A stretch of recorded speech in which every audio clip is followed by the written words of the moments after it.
السلام علیکم ورحمۃ اللہ وبرکاتہ دوستوں، خلاصہ پارہ 15 کے ساتھ آج پھر ہم آپ کی خدمت میں حاضر ہیں۔ آئیے دیکھتے ہیں کہ اللہ تعالیٰ ہمیں اس بارے میں کیا سبق دے رہے ہیں۔ بسم اللہ الرحمن الرحیم۔ قرآن وہ راہ دکھاتا ہے جو بالکل سیدھی ہے۔ جو لوگ اپنے ایمان کی حفاظت کرتے ہیں اور اچھے کام کرتے ہیں، قرآن انہیں خوشخبری دیتا ہے، اور جو آخرت کو مانتے ہی نہیں انہیں دردناک عذاب کی خبر دیتا ہے۔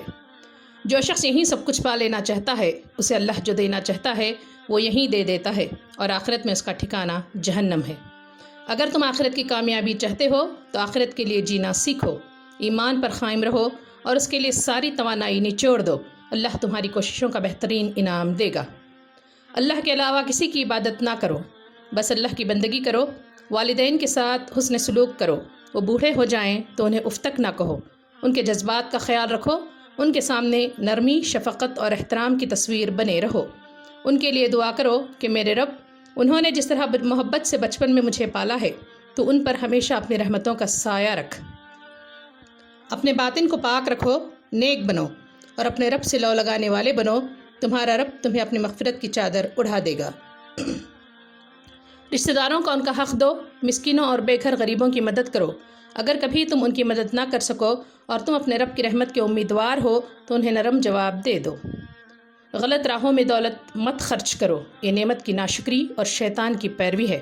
شیطانی راستوں پر چل کر شیطان کے بھائی مت بنو۔ نہ تو کنجوسی کرو، نہ ہی فضول خرچی کرو۔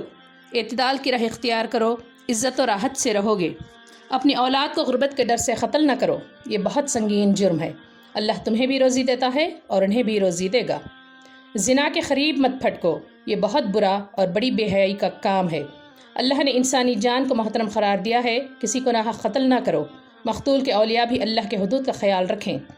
یتیموں کے بڑے ہونے تک ان کے مال کی اچھی طرح دیکھ ریکھ کرو۔ ان کے مال کی طرف بری نیت سے مت دیکھو۔ عہد کا پاس و لحاظ رکھو اور عہد پورا کرنا اپنی ذمہ داری سمجھو۔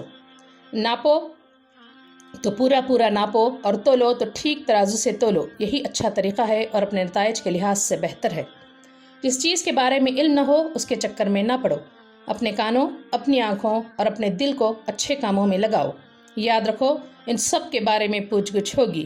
زمین میں اکڑ کر نہ چلو، جو انداز انسانوں کو زیب دیتا ہے وہ اختیار کرو۔ اللہ نے تمہیں حکمت کی تعلیم دی ہے، اس انمول تعلیم کی قدر کرو اور اللہ کے ساتھ کسی کو شریک نہ ٹھہراؤ، کیونکہ اس کا انجام جہنم ہے۔ زبان سے وہ بات نکالو جو اچھی ہو۔ شیطان انسانوں کے درمیان فساد ڈلوانے کی کوشش کرتا ہے۔ شیطان انسانوں کا کھلا ہوا دشمن ہے۔ اللہ کو چھوڑ کر تم کسی اور کو نہ پکارو۔ جنہیں تم پکارتے ہو وہ تمہیں کسی مصیبت سے نہیں بچا سکتے، وہ تو خود اللہ کے عذاب سے ڈرتے ہیں، اس کی رحمت کے امیدوار ہوتے ہیں اور اس سے قریب ہونے کے راستے تلاش کرتے ہیں۔ شیطان نے ٹھان لیا ہے کہ وہ انسانوں کو تباہی تک پہنچا کر رہے گا اور اس کے لیے وہ اپنا پورا زور لگاتا ہے۔ شیطان سے بچنے کے لیے اللہ کی پناہ میں آؤ۔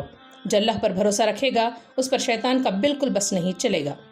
آدم کے بیٹوں، اپنے مقام و منصب کو پہچانو۔ اللہ نے تمہیں عزت کا مقام دیا ہے، تمہیں خشکی اور تری کی سیر کرائی ہے، تم کو پاکیزہ روزی دی ہے، بہت سی مخلوقات پر تمہیں برتری عطا کی ہے۔ ان نعمتوں کی قدر کرو۔ یاد رکھو جو دنیا میں اندھے پن سے رہے گا وہ آخرت میں بھی اندھا ہی رہے گا۔ دین کے دشمن تم پر ہر طرح کے حربے آزمائیں گے۔ تم اللہ سے ثابت قدمی اور مضبوطی حاصل کرو، ورنہ دین کے دشمنوں کی طرف جھک جاؤ گے اور اپنی عاقبت خراب کر لو گے۔ نمازوں کی پابندی کرو اور فجر کی قرات کا خاص اہتمام کرو۔ رات کو اٹھ کر تہجد بھی پڑھو، یہ اللہ کی بہت بڑی نعمت ہے۔ اسی طرح تم قابل تعریف مقام تک پہنچ سکتے ہو۔ سچائی سے محبت کرو۔ دعا کرو کہ اے رب، جہاں بھی تو لے جا سچائی کے ساتھ لے جا، اور جہاں سے بھی نکال سچائی کے ساتھ نکال، اور اپنی طرف سے ایک اقتدار کو میرا مددگار بنا دے۔ باطل سے مت ڈرو، یقین رکھو کہ جب حق آ گیا ہے تو باطل کو اب مٹنا ہی ہے۔ قرآن مجید سے تعلق مضبوط کرو، اس میں ایمان والوں کے لیے شفا بھی ہے اور رحمت بھی۔ قرآن کو ٹہر ٹہر کر پڑھو۔ قرآن اس طرح پڑھو کہ اس سے تمہارے دل میں نرمی اور سجدے کی تڑپ پیدا ہو جائے۔ رب کی تسبیح کرو، اس کے وعدوں پر یقین رکھو اور سجدہ ریز ہو کر آنسوؤں کا نذرانہ پیش کرو۔ کہف کے نوجوانوں کے قصے پر غور کرو۔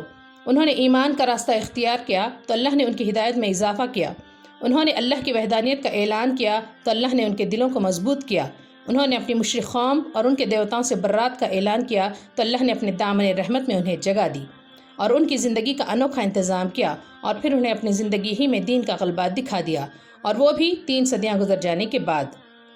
تم جب بھی کسی کام کا ارادہ کرو تو اللہ کی مدد مانگا کرو۔ یقین رکھو کہ اللہ کی مشیت کے بغیر کوئی کام نہیں ہو سکتا۔ جیسے ہی تمہیں احساس ہو کہ رب کو بھول رہے ہو تو فوراً یاد کر لیا کرو، تمہارے رب کی کتاب تمہارے پاس ہے، اسے سناؤ اور ان لوگوں کے ساتھ دین پر جمے رہو جو صبح و شام اپنے رب کو خوش کرنے کے لیے اسے پکارتے ہیں۔ قوم کے سرداروں اور بڑے لوگوں کو جمع کرنے کے شوق میں کمزور اہل ایمان سے نگاہیں مت پھیرو۔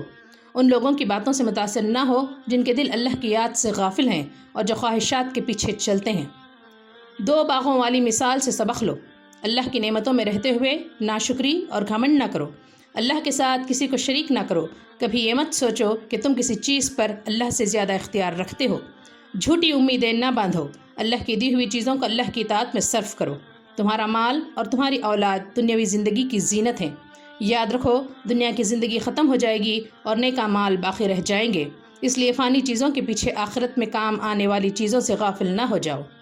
علم حاصل کرنے کے لیے دل میں موسیٰ علیہ السلام جیسا شوق پیدا کرو۔ فیصلہ کیا کہ میں چلتا رہوں گا یہاں تک کہ یا تو دریاؤں کے ملنے کی جگہ پہنچ جاؤں یا اسی طرح سال ہا سال گزر جائیں۔ اور جب وہ اس بندے تک پہنچ گئے جسے اللہ نے اپنے خاص فضل اور علم سے نوازا تھا تو علم حاصل کرنے کے جذبے سے اس کے ساتھ ہو لیے۔ یہ تھا خلاصہ پارہ 15۔ انشاءاللہ کل پھر ملاقات ہوگی خلاصہ پارہ 16 کے ساتھ۔ اجازت دیں۔ السلام علیکم ورحمۃ اللہ وبرکاتہ۔